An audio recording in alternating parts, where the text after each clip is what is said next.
You know what? Here's my actual truth. I've had a vision.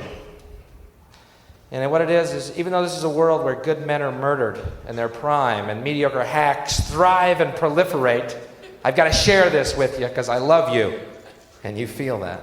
You know all that money we spend on nuclear weapons and defense every year? Trillions of dollars, correct? Trillions. Instead, if we spent that money feeding and clothing the poor of the world, which it would pay for many times over, not one human being excluded, not one, we could, as one race, explore outer space together in peace forever. You've been great. Thank you. We could say this, that since we have bred an enormous number of fairly equal human beings, equal in intelligence, equal in power, with highly diversified ideas of what they want, they all mutually frustrate each other. That's one possibility.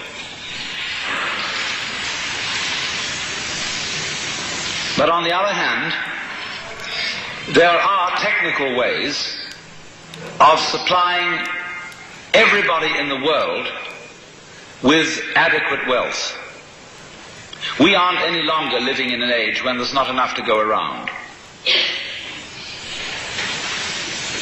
What we collectively have spent on war since 1914 could have given every single man, woman, and child on earth a comfortable, independent income.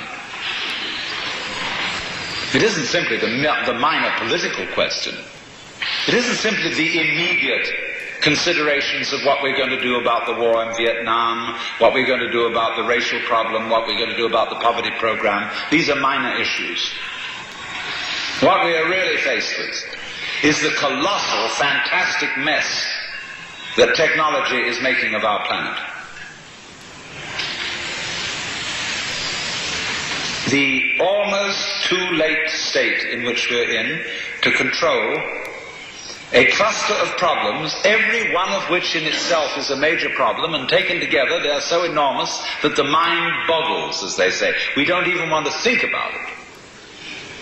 See, this isn't just the question of the proliferation of nuclear weapons. That's a headache. It's a body ache. All by itself. Question of population. The question of the pollution of the air and the water, the pollution of the earth itself with ill-advisedly used chemicals, question of how are we going to handle the relationship between the automation of industry and the labor force. How are we going to get rid of work, drudgery, without creating an insuperable problem of unemployment? Add all these things together, and you've got a walloping big problem.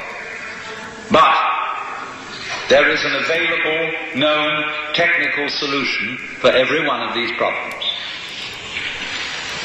From a technical, practical point of view, every single one of them can be solved.